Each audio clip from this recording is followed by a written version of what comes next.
Through circumstances and bad choices, many men and women end up behind these razor wire fences. This is where they start. Where they end up is usually the Texas Department of Criminal Justice. There's nothing really to wait for them up there except a bunch of concrete floors and iron walls, metal on the doors, and bars everywhere. And through all this, 87% of them continue to come back.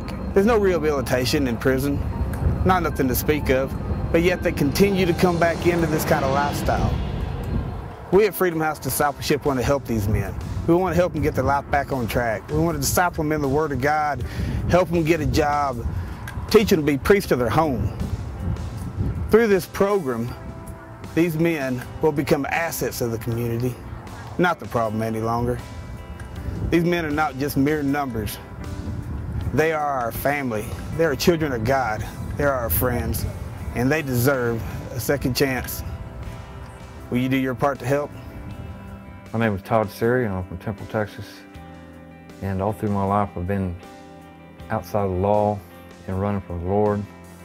And many times, usually under the influence of drugs and or alcohol or both, I would do things that weren't according to the law, and I'd end myself up in prison.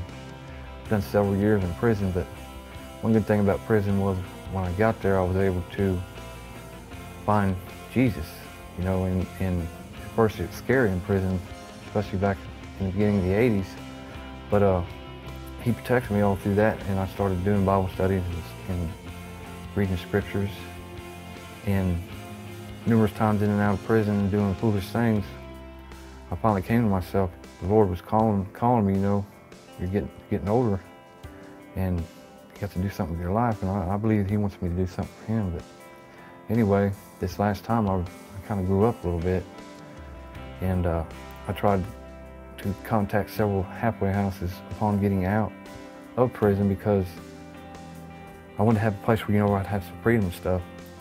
And my mother wanted me to go to a program, and I'm like, well, I don't really want to go to a program, you know, I've been locked up.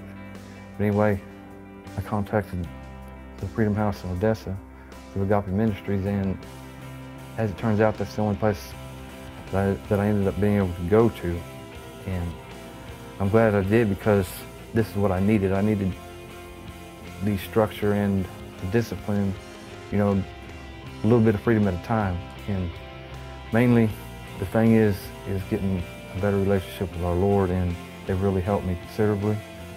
And it's been a learning experience, and I'm finally glad to be not only free from prison, but free from the bondage of what the world puts on you, and, you know, the devil and all that stuff. But in Christ Jesus, I am free today, and I'm just thankful for that. My name's Tim Weigel, and I'm from Arlington, Texas. And I came from a good family, a good household, 2 loving parents, and just a great childhood. And then I lost my parents to, one of them had a heart attack and the other one had an accident within 2 years. And as soon as that happened, I started drinking a lot and doing a lot of drugs and just following the wrong crowd. And I started doing a little bit of identity theft and some credit card abuse, and ended up going to county jail, and got back out for about 3 weeks and started doing it again. Ended up going to state jail for the same thing, and then they let me out once again, and I started doing the same thing again, rolling with the same crowd, and landed myself back in prison. And I wasn't on the right path, and I really didn't want to go to church, but there really wasn't a whole lot to do in prison, so I started going to church and started going to some classes, and really I learned a lot. God started pulling on me. And the more I studied it, the more I heard Him speaking to me and telling me I needed to straighten out my life. So when it came time for me to parole out of prison, I wrote to the Freedom House, and then Jamie wrote me back almost immediately. He sent me a packet and broke it down how the Freedom House works. And I really didn't think I was going to come here, because I really didn't want something with this much structure. But I prayed to God, and I just asked Him, I said, if this is what you want, then I know you'll lay out the steps for me. And He brought me here, and it's it's been great. They accepted me, the church has accepted me. It's just a family atmosphere, which is something I need right now. Okay, as a parole officer, I'd had no experiences with halfway houses, and I was a bit skeptical when my very first offender went and he was paroled to this halfway house. And what I experienced when I went out there was totally different than what my perception of a halfway house was. It was a family environment. The house parents were like your relatives, you know, that perhaps maybe you hadn't seen for a while because you have that little getting used to period. And there was nothing that was ever said that was negative.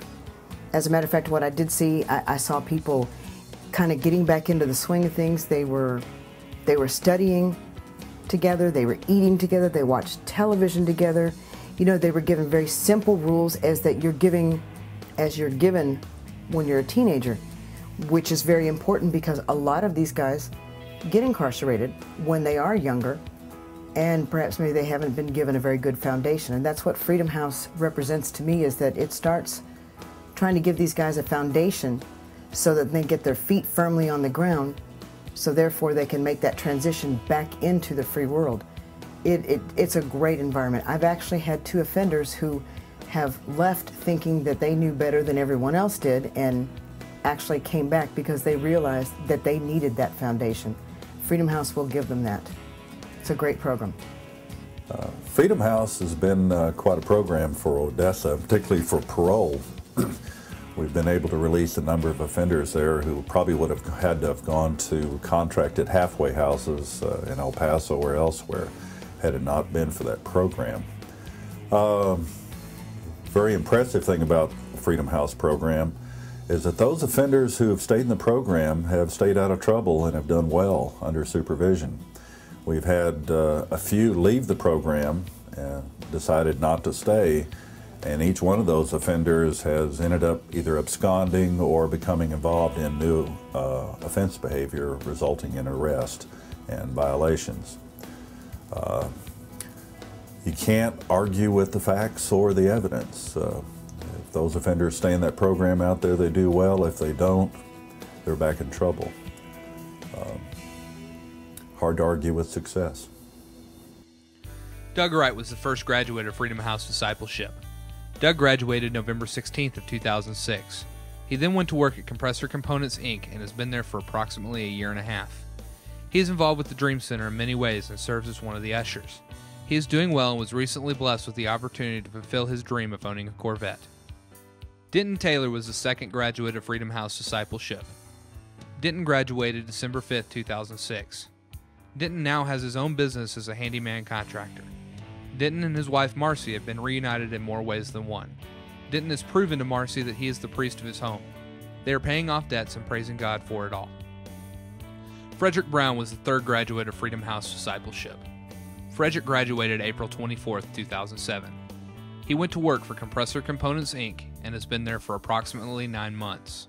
He is involved in many ministries at the Dream Center, such as teaching, ushering, and Adopt a Block ministries.